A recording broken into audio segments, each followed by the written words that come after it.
Hai, lagi pada ngapain?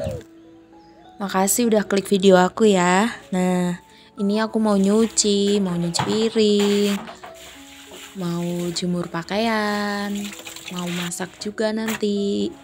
Tapi sambil kalian nonton videoku, aku sambil mau sharing beberapa cara agar tidak malas bersih-bersih rumah. Sebagai ibu rumah tangga yang hobinya rebahan, cara ini selama ini selalu ampuh kulakukan saat aku lagi malas bersih-bersih rumah. Jadi, simak terus videoku ya supaya bisa tahu apa aja sih cara-cara yang selama ini aku lakukan. Membersihkan rumah adalah kegiatan yang sangat positif untuk dilakukan. Tapi sayang, rasanya kadang saat lagi banyak masalah atau lelah akibat kegiatan yang padat sehari-hari membuat sebagian orang malas mengerjakannya.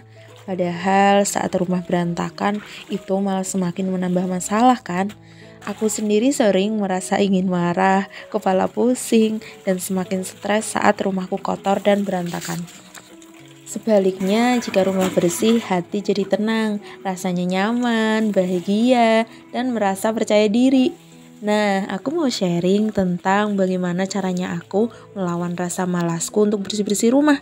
Apa saja sih caranya? Simak terus videoku ya. Cara yang pertama adalah dengan memaksa memulai. Ya, karena sebetulnya pekerjaan rumah itu bukan sesuatu yang berat, kecuali nyetrika baju ya. Yang berat itu saat ingin memulainya saja kan, setuju ya? Jadi paksa badanmu untuk gerak dan mulai semuanya. Karena rumah bersih adalah cerminan bahagia penghuninya, serta akan terhindar dari bermacam penyebab penyakit akibat rumah yang kotor. Cara yang kedua, jika kamu penikmat musik, coba deh pada saat bersih-bersih putar lagu favoritmu. Dijamin deh bersih-bersih jadi tidak terasa dan tahu-tahu udah mau selesai aja. Kira-kira apa nih musik favorit kalian? Tulis di kolom komentar ya. Cara selanjutnya, coba bayangin jika tiba-tiba seseorang berkunjung ke rumahmu. Duh, bisa mati gaya karena rumah masih kotor dan sangat berantakan. Apa kalian pernah memiliki pengalaman itu? Anehnya, saat rumah sudah rapi dan bersih, jarang sekali ada tamu yang datang. Kocak banget emang. Sebagai orang yang rumahnya sering kedatangan tamu pada saat masih kotor dan berantakan, cara ini sangat ampuh untukku. Apakah kalian pernah mengalaminya juga? Tulis di kolom komentar ya. Cara yang selanjutnya adalah memulai pekerjaan rumah dari yang menurutmu sangat penting. Maksudnya seperti menyuci pakaian karena penting soalnya baju bersih sudah habis di lemari, mencuci piring soalnya ketersediaan piring bersih juga sudah habis. Sebetulnya ini bisa dibilang karena terpaksa juga gak sih? Cara yang keempat supaya terhindar dari rasa malas bersih-bersih rumah adalah dengan menjadikan bersih-bersih rumah itu sebagai rutinitas. Karena segala sesuatu jika dilakukan secara berulang pasti akan menjadi terbiasa. Alhasil, bersih-bersih rumah bisa menjadi kegiatan yang terasa ringan. Cara yang kelima adalah jika rasa malas tiba-tiba datang dan kamu malah memilih sibuk dengan ponselmu, kamu bisa melakukan cara ini dengan memanfaatkan ponselmu. Sebelum memaksakan diri untuk mulai bersih-bersih, kamu bisa mencoba untuk mencari inspirasi dulu. Sekarang ini sudah banyak ya daily vlog kegiatan bersih-bersih rumah yang bisa kamu tonton. Dijamin deh setelah menontonnya kamu pasti akan langsung termotivasi untuk membersihkan rumah.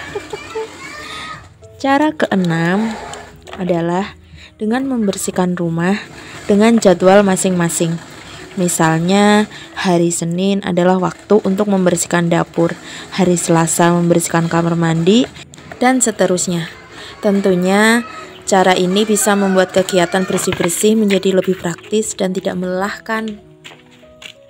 Cara ketujuh, dengan menjadikan kegiatan bersih-bersih rumahmu sebagai konten. Sejauh ini, cara bersih-bersih rumah sambil ngonten juga cara terampuh yang pernah aku alami.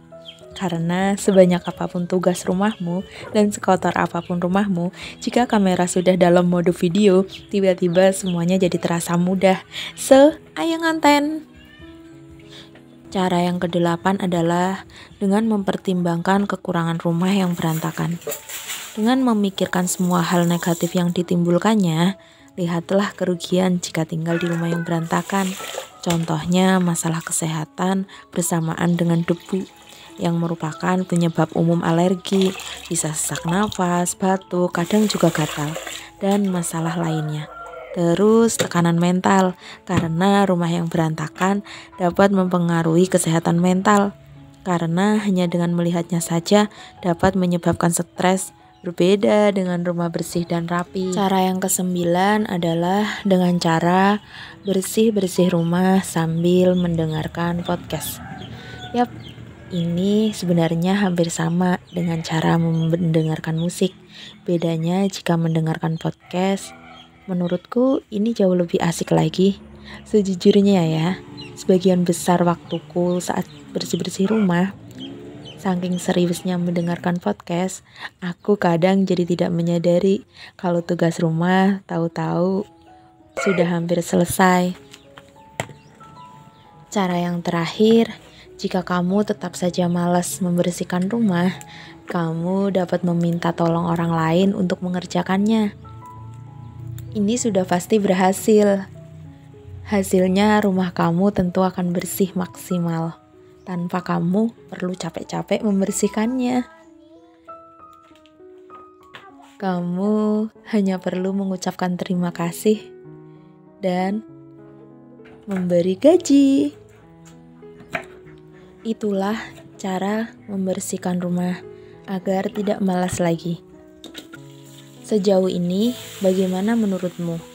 Apakah kamu setuju dengan cara-cara di atas? Atau kamu memiliki cara yang lain untuk menghilangkan rasa malas ketika ingin membersihkan rumah? Boleh dong menulis isi pikiranmu di kolom komentar. Aku tunggu ya. Nggak kerasa ya, udah sepanjang ini videonya. Terakhir, aku cuma mau bilang, sebenarnya yang paling menginspirasi untuk bersih-bersih rumah adalah siapa lagi kalau bukan tamu yang tidak diundang, alias tamu yang tiba-tiba berkunjung secara dadakan tanpa mengabari sebelumnya. Dadah, terima kasih.